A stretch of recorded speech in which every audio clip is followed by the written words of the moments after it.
Hello learners, welcome back to my channel Ed Learning. आज का हमारा टॉपिक है atmosphere and its composition. Basically हम इसमें अर्थ के एटमॉस्फेयर के बारे में पढ़ेंगे। What is atmosphere, layers of atmosphere, troposphere, stratosphere, mesosphere, thermosphere, exosphere, सबके बारे में डिस्कस करेंगे। तो इन सब चीज़ों के बारे में डिटेल में जानने के लिए वीडियो को लास्ट तक देखें। सबसे पहले व्हाट इज एटमॉस्फेयर। एटमॉस्फेयर होता क्या है? Atmosphere is a thick cover of gases particle that present in the surrounding of the earth. Guys, ये हमारी अर्थ है, ठीक है। इसके आसपास जो सराउंडिंग्स है, इसमें जो भी गैसेस हैं या डस्ट पार्टिकल्स हैं या कोई और पार्टिकल्स हैं या चार्जेस हैं, वो सब मिलके एटमॉस्फेयर को बनाते हैं। ये जो गैसेस पार्टिकल्स हैं ये अर्थ के पास रहते हैं due to gravitational force and these gases are helpful for maintaining life on the earth. हमारे एटमॉस्फेयर के जो मेन कंपोनेंट्स हैं वो है नाइट्रोजन, ऑक्सीजन एंड आर्गन। दो बहुत सारे और भी कंपोनेंट्स होते हैं but these are the main, जिसमें से नाइट्रोजन का जो परसेंटेज है वो है 78.9%। ऑक्सीजन का परसेंटेज होता है 20.95% एंड आर्गन का परसेंटेज होता है 0.93%। और बाकी जो अदर गैसेस होती हैं हमारे एटमॉस्फेयर में वो होती हैं 0.3% के हिसाब से।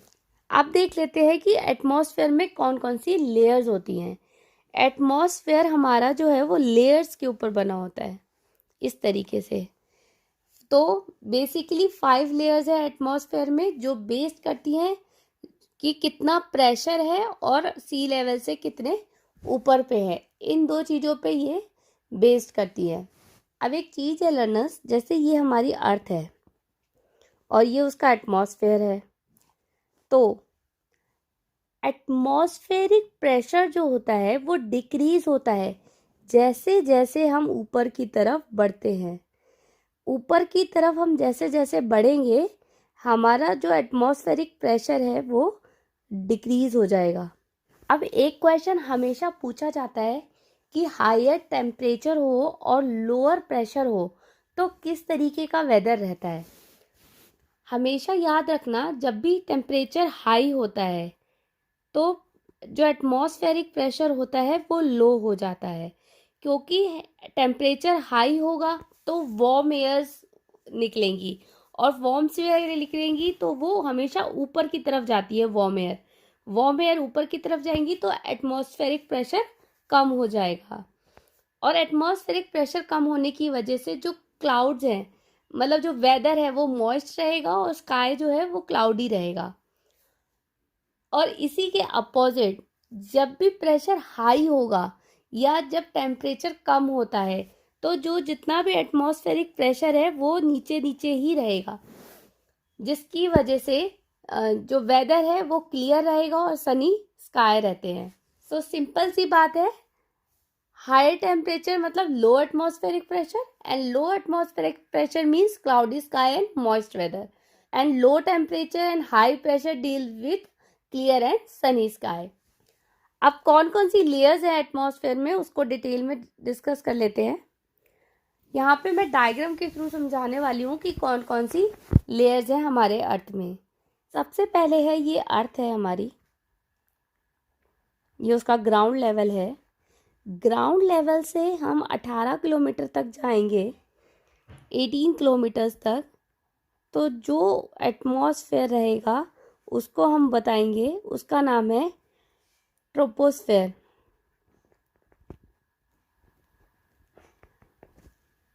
एंड ट्रोपोस्फेयर में जो होता है एक फेनोमेनन, उसमें ये होता है कि जैसे जैसे हम हाइट की तरफ ऊपर जाएंगे, हाइट अगर ऊपर जाएंगे, ऑल्टीट्यूड बढ़ाएंगे तो टेम्परेचर कम होगा।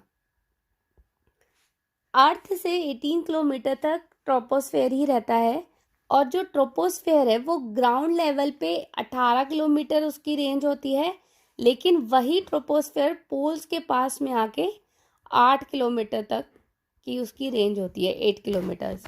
और जो एक बहुत फेमस लेयर है जिसका नाम हम हमेशा सुनते हैं, दैट इज ओजोन लेयर। वो ट्रोपोस्फेयर के ऊपर ही पाई जाती है और स्ट्रेटोस्फेयर के अंदर पाई जाती है।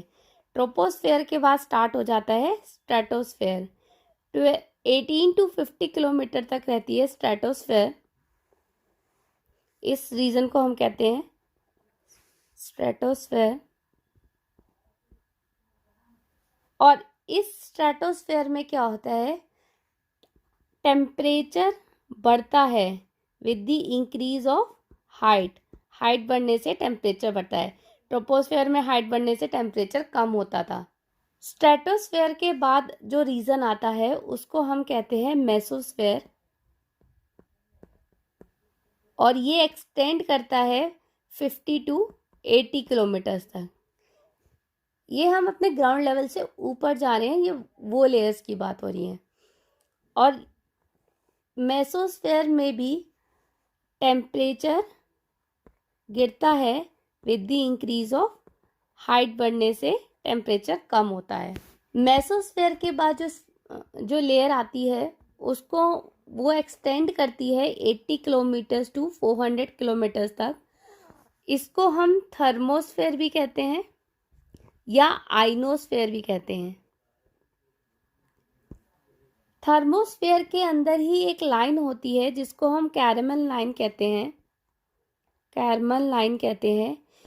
अर्थ से जितनी भी जो सैटेलाइट्स वगैरह छोड़ी जाती हैं वो सारी यहीं पे आके इस कैरमल लाइन में ही आके अरेंज होती हैं। थर्मोस्फेयर का भी यही है कि टेम्परेचर बढ़ता है with the increase of altitude. Height और ऑल्टीट्यूड बढ़ने से टेम्परेचर भी बढ़ता है। लास्ट लेयर जो है थर्मोस्फेयर के बाद जो आती है that is exosphere. Exosphere 400 kilometres onward जितना भी एरिया है वो एक्सोस्फेयर कहलाता है। Something around till 3200 kilometres. और एक्सोस्फेयर में भी टेम्परेचर बढ़ता है with the increase of height. Altitude बढ़ने से टेम्परेचर बढ़ता है। एंड एक्सोस्फेयर में भी एक लेयर होती है that is called as exobase. So these are the 5 layer of the atmosphere. अब हम हर एक लेयर के बारे में डिटेल में पढ़ लेते हैं। सबसे पहले मैंने बताया ट्रोपोस्फेयर होती है ग्राउंड के पास 0 से 18 किलोमीटर्स तक। जितना भी वेदर सिस्टम है, जो भी वेदर हम देखते हैं, चाहे आंधी आना, तूफान आना, रेनफॉल होना, बर्फ गिरना, ये सब जितना भी है सब ट्रोपोस्फेयर के अंदर ही होता है, उसके बाहर कुछ नहीं होता। दैट इज वाई जितने भी जो एयरप्लेन्स हैं वो सारे ट्रोपोस्फेयर के ऊपर ही उड़ते हैं, उसके नीचे नहीं उड़ते, क्योंकि ऑब्वियस है अगर इतना सब कुछ वेदर फेनोमेनन होगा तो वो उनको डिस्टर्ब करेंगे। और जितने भी डस्ट पार्टिकल्स है, वाटर वेपर्स है, क्योंकि डस्ट पार्टिकल, वाटर वेपर, इतना वेदर फेनोमेनन जहाँ होता है वहीं पाए जाते हैं। And other impure gaseous particle जो हैं वो सारे ट्रोपोस्फेयर में ही पाए जाते हैं। It absorbs the highest heat of the earth radiated by its surface. This layer of the atmosphere maintains the earth form. अब बेसिकली होता क्या है, ये सन है हमारा यहाँ की और ये हमारी अर्थ है। ये सन की रेज आ रही हैं, अब हीट इस पे सन रेज पड़ेंगी तो हीट निकलेगी तो जितनी भी जो हीट होती है मैक्सिमम हीट ट्रोपोस्फेयर में ही एब्जॉर्ब हो जाती है और इसीलिए वो अर्थ को वार्म रखता है। और ट्रोपोस्फेयर की जो अपर लिमिट है, ऊपर का जो लेयर है, ऊपर की जो लिमिट है वहाँ पे 1.5 किलोमीटर तक की जो लेयर है उसको ट्रोपोपॉज कहते हैं। मतलब एक नाम दे दिया कि 1.5 किलोमीटर तक वो ट्रोपोपॉज शुरू हो जाता है और उसके बाद जाके ट्रोपोस्फेयर खत्म हो जाता है। Tropopause separates troposphere and with the stratosphere. अच्छा, डायग्राम में मैंने बताया था ट्रोपोस्फेयर में जैसे जैसे ऑल्टीट्यूड बढ़ता है टेम्परेचर कम होता है। अब ये किस रेट से होता है, temperature goes down with the height at the rate of 6.5 degree per kilometre. 6.5 degree Celsius temperature कम होता है with per 1 kilometre, which is generally called as, इसका एक नाम है इस फेनोमेनन का, इसको कहते हैं normal lapse rate. Normal lapse rate कहते हैं जिसको। ट्रोपोस्फेयर के बाद आता है stratosphere. Airplanes, aircraft, jet fly through lower stratosphere because of the weaker wind circulation and cirrus clouds are present। जैसे मैंने बताया ट्रोपोस्फेयर में सारे वेदर फेनोमेनन होते हैं और उसके ऊपर नहीं होते, इसलिए जितने भी एयरप्लेन्स एयरक्राफ्ट हैं वो लोअर स्ट्रेटोस्फेयर में ही होते हैं, क्योंकि लोअर वीक विंड सर्कुलेशन होता है और साइरस क्लाउड्स वहाँ पे प्रेजेंट होते हैं। अब साइरस क्लाउड्स क्या होते हैं? क्लाउड्स में भी बहुत सारे टाइप्स होते हैं। तो साइरस क्लाउड्स वो क्लाउड्स होते हैं, मतलब they basically appear delicates and wispy like a white strands. ऐसे वाइट कलर के हल्के हल्के लाइंस होती हैं, वो कभी कभी देखा होगा बहुत ऊपर की तरफ प्रेजेंट्स होते हैं। ऑल्दो ये जो क्लाउड्स होते हैं ये एक तरीके के साइन होते हैं कि हाँ मौसम खराब होने वाला है या बारिश होने वाली है, बट ये जो क्लाउड्स होते हैं इनमें कोई पानी नहीं होता है, मतलब ये कभी बरसते नहीं है। ये these are only sign for the upcoming rain और the weather phenomenon। Second is, it also consists of an ozone layer which acts as a safeguard as it absorbs ultraviolet rays of sunlight। सन से जो भी UV rays आती हैं वो ozone layer जो है उसको एब्जॉर्ब कर लेता है, वो उसे हमारे ट्रोपोस्फेयर में पहुंचने देता ही नहीं, क्योंकि यूवी रेज वो हमारे स्किन के लिए, हमारी बॉडी के लिए और भी हमारा जो पूरा इकोसिस्टम है उसके लिए बहुत नुकसानदायक है। That is why ozone layer उसको प्रोटेक्ट करता है। एंड ओजोन लेयर की जो हाइट है वो ग्राउंड लेवल से कम 15 से 30 किलोमीटर तक होती है। स्ट्रेटोस्फेयर के अंदर ही आती है ओजोन लेयर। जैसे मैंने आगे डायग्राम में भी बताया था, यहाँ पे टेम्परेचर बढ़ता है ऑल्टीट्यूड बढ़ने से। And upper layer of stratosphere is known as stratopause. Stratosphere के बाद आता है मीजोस्फेयर। मीजोस्फेयर में क्या होता है? टेम्परेचर गिरता है with the increase of height बढ़ने से टेम्परेचर गिरता है, एंड ये इस एटमॉस्फेयर की कोल्डेस्ट लेयर हो जाएगी। ऐसा कभी इनडायरेक्टली पूछ सकते हैं, coldest mesosphere is the coldest layer of the atmosphere, true और फॉल्स में ऐसे ऑप्शंस देते हैं तो उसमें पूछ सकते हैं, तो that is true. Celestial body like meteors burn when they enter in this layer from the outer space। Outer space में से जो भी मिटेरॉइड्स या मिटियोर्स आते हैं वो इस लेयर में आते ही जलना शुरू हो जाते हैं, और इसकी अपर लेयर को भी मेसोपॉज कहा जाता है। अच्छा, एक पॉइंट नोट करने का है यहाँ पे कि जो अर्थ का एटमॉस्फेयर है उसका जो सबसे लोएस्ट टेम्परेचर है वो 80 किलोमीटर के आसपास कहीं आता है, मतलब मीजोस्फेयर में ही 80 किलोमीटर्स के आसपास कहीं आता है। मीजोस्फेयर के बाद आता है थर्मोस्फेयर, जिसको आइनोस्फेयर भी कहते हैं। आइनोस्फेयर इसको इसलिए कहा जाता है क्योंकि इसमें इलेक्ट्रिकली चार्ज पार्टिकल्स भी अवेलेबल होते हैं। इसमें क्या होता है? टेम्परेचर बढ़ता है हाइट बढ़ने से due to the presence of ultraviolet and the x ray radiation from the सन।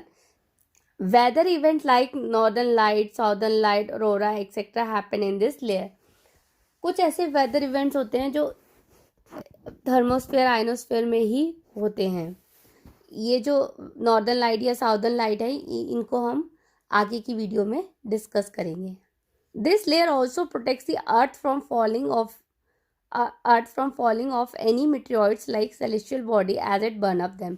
जैसे कि थर्मोस्फेयर में भी कोई भी अगर आउटर स्पेस से अगर कोई भी बॉडी आ जाती है तो वो जलना स्टार्ट हो जाती है, तो ये उस बॉडी को आगे अर्थ तक पहुंचने में हेल्प करता है। It reflect back the radios wave to the earth which are transmitted from the earth. हाँ, जैसे कि मैंने बताया था थर्मोस्फेयर में जो होती है कैरमल लाइन, वहीं सारी सैटेलाइट्स प्लेस करी जाती हैं कैरमल लाइन के ऊपर। तो जो भी ये रेडियो वेव्स को रिफ्लेक्ट बैक करता है, जो भी अर्थ से डाटा या ट्रांसमिशन जो भी रिसीव होता है ये उसको वापस भेजता है। ऑल द सैटेलाइट बॉडी और orbits in this layer which are launch from the earth. जितनी भी सैटेलाइट अर्थ से लॉन्च होती है वो इसी लेयर के अंदर ऑर्बिट करती हैं। And the last layer is exosphere. This layer is very close to the outer space से पास होती है। ऑब्वियस है 400 किलोमीटर के बाद ये स्टार्ट होती है और फिर टिल 3200 किलोमीटर तक जाती है अप्रॉक्सीमेटली। एयर डेंसिटी यहाँ पे बहुत कम होती है, बहुत दूर दूर एयर पार्टिकल्स होते हैं गैस, और जो टेम्परेचर होता है यहाँ पे अप्रॉक्स 5568 डिग्री सेल्सियस तक पहुँच जाता है। गैसेस आर वेरी रेरिफाइड, मतलब ये अगर एटमॉस्फेयर है तो एक गैस पार्टिकल यहाँ, एक यहाँ, एक यहाँ, और भी बहुत दूर दूर होते हैं। There is no distinct upper layer of the exosphere, but we consider the imaginary line of exopause to separate exosphere from the outer space. Obvious है ऐसा कोई एक फिक्स लाइन नहीं है, लेकिन एक इमेजिनरी लाइन है जिसको एक्सोस्फेयर मानते हैं, जो एक्सोपॉज मानते हैं, जो एक्सोस्फेयर को आउटर स्पेस से अलग करता है। सो learners, this is all about atmosphere and it's layers. I hope सबको वीडियो अच्छा लगा होगा और एटमॉस्फेयर समझ में आया होगा। अगर वीडियो अच्छा लगे तो लाइक करें, शेयर करें और कमेंट में ज़रूर बताएं कि वीडियो कैसा लगा, और चैनल को सब्सक्राइब करना ना भूलें। तब तक के लिए टेक केयर, बाय बाय।